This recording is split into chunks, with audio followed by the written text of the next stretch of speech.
1992 when FIS won the election in Nigeria and the army moved to deny them power. It turned into a civil war in which the Algerians were sort of cutting the throat, what they call it, this capitation of ordinary villages, of children, of women. It has been going on for 15 years almost. It doesn't come much in the news. It doesn't feature. Because in the old days when there was violence in South Africa before apartheid was defeated, in the news they will say black on black violence versus white and black violence. Meaning, if both sides to the violence were black, then it is less significant as news. People don't care when it is black killing other blacks. People don't care now about Congo, where Africans have been killing Africans for the last 15 years. 5 million people were killed there. Now, we constantly heard about Sudan and South Sudan, and that came in the news constantly, and the numbers are always cited. But more shocking numbers can be cited in other parts, but they don't register, they don't make the news. The point I'm making, just simply to take that question of how we feel about the victims and the perpetrators. So it is, we are not, by that I mean all of humanity, not only Muslims or Sudanese, but we are not really acting much on principle. We don't follow issues in terms of the essence of the issue as a human issue. I wouldn't say human right because you get it technical, but just a human issue. Is it a humane act? Is it a human act that you deal with another human being in that way, that you behave in that way? Daesh or ISIS captured, I know that you heard this news in the news, they captured women from the Yazidi community in northern Iraq who were living there for thousands of years. And they took them as the spoils of war and sold them in Syria to their supporters. $1,000, $1,200. And the news, when it was reported in the BBC, it says that they sold them as wives. This is a lie, of course. Because wives do not come into being wives by sale. You cannot sell a woman into marriage. From a Sharia point of view, it's totally invalid. Marriage can only be achieved as a very honored relationship by the consent and the full participation of both parties to the contract of marriage. So much so that it is never really, the contract is not between the wali of the woman and the husband. It is between the woman and the husband to be. Those are the two parties to the marriage contract.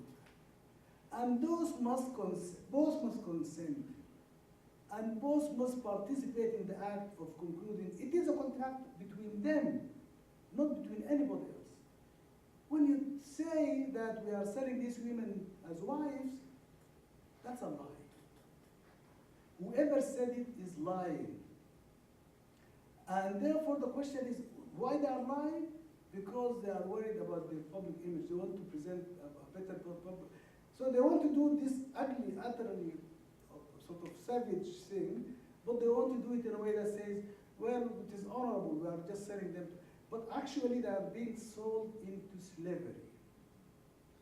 They are bought as concubines, not as wives.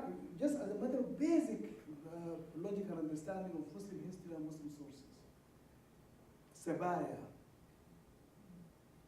That is what they are. And they are not married.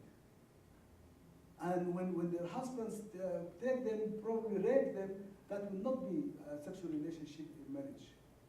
Those husbands will in fact, the so-called husband will in fact be committing the crime of zina. And the women are innocent of that crime, but the men are guilty of it.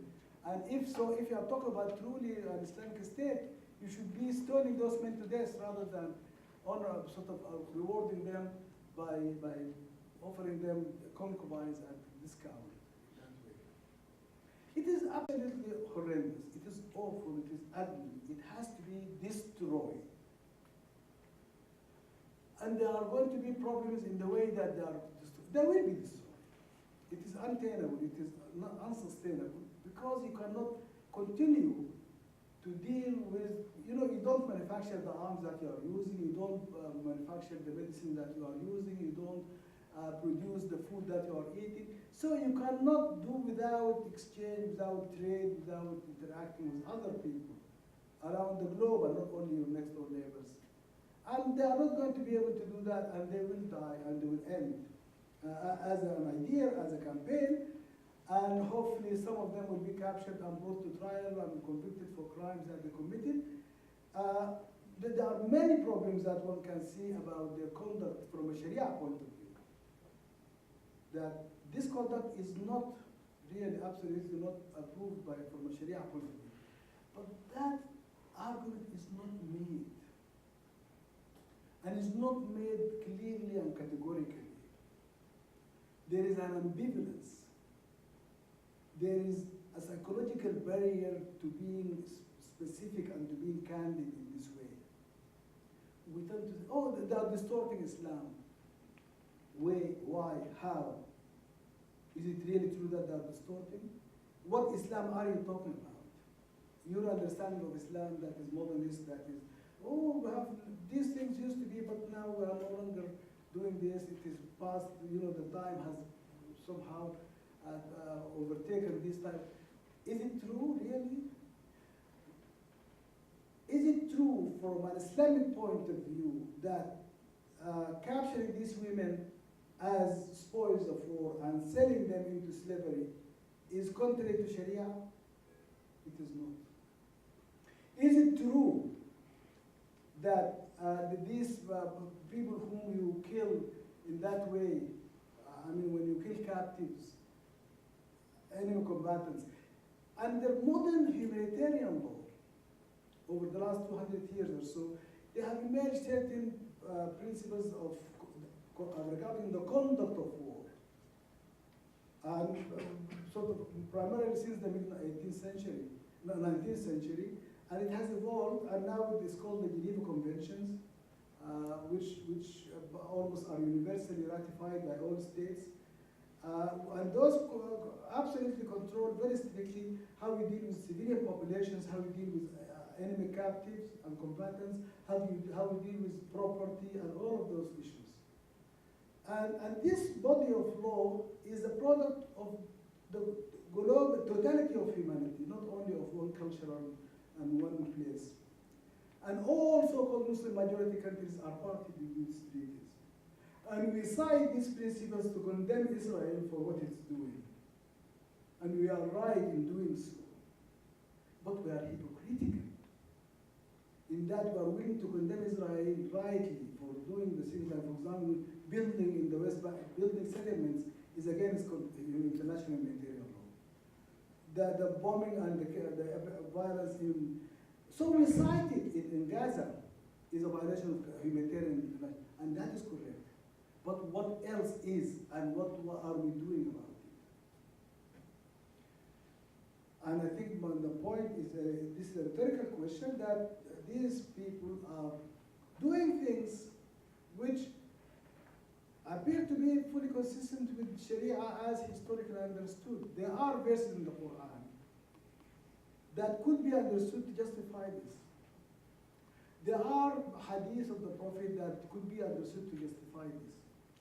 And we can read about jihad in one of the seer or in one of the major texts, any of them, Bidayat al-Mujtahid or Al-Imam Malik, any of these sources, read it and you will see it in black and white, that these are the options a Muslim army is entitled to have and to do.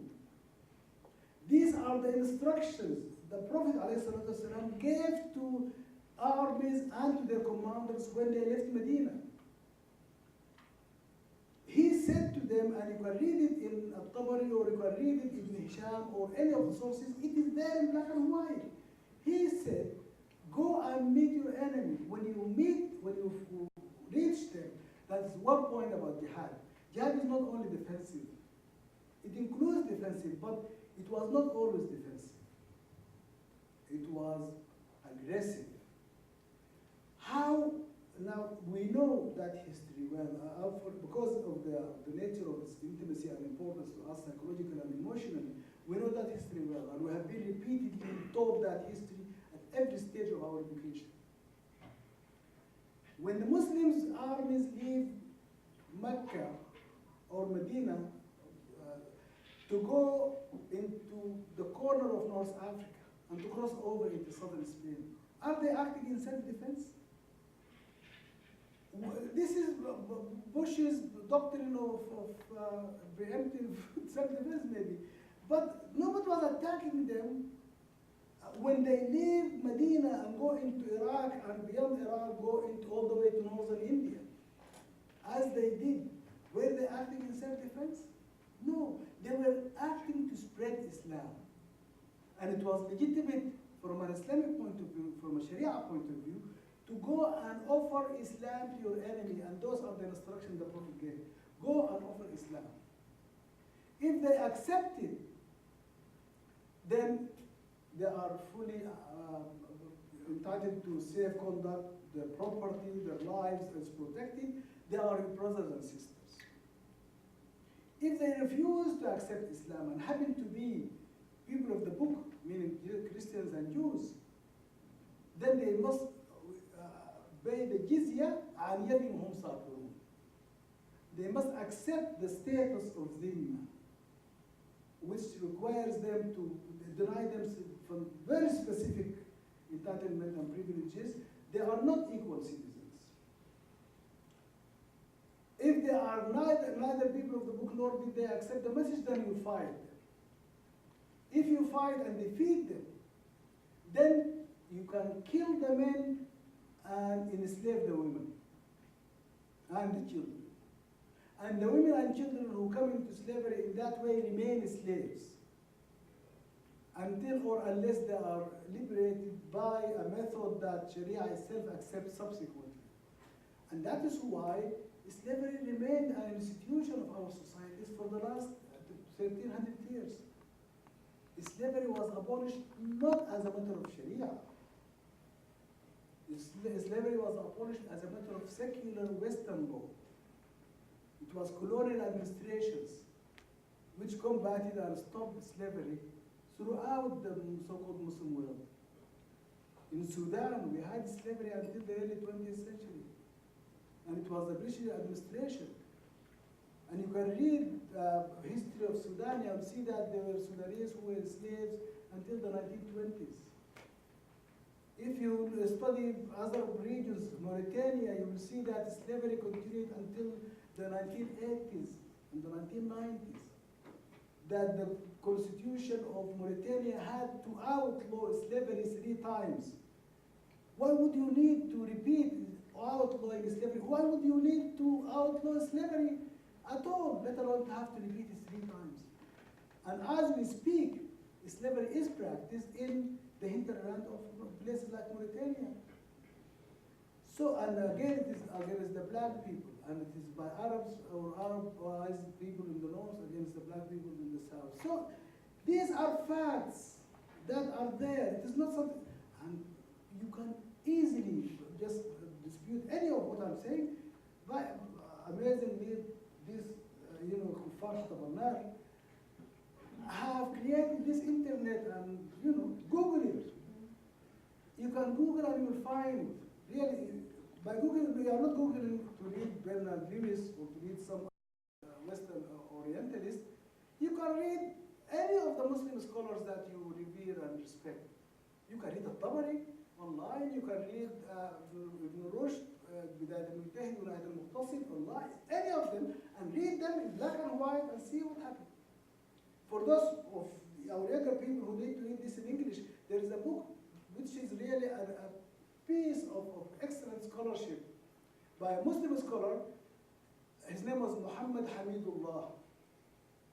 And the book is called, and again, it's very easy to Google a book, The Muslim Conduct of State. The Muslim Conduct of State. Look for it, Suraya. the Muslim conduct of it. Then she will find it just now as we speak. And that book is a brilliant book because he's Pakistani, and he documented all what I am saying now in original sources of Quran and Hadith, and cited the sources as they are established by Muslim scholarship. So I'm not making any of this up. And this is not my point really. My point is not about how can this possibly be this be the case. It is the case. The question is, what are we doing about it? Are we willing to study this, understand its nature, and contest it from an Islamic point of view?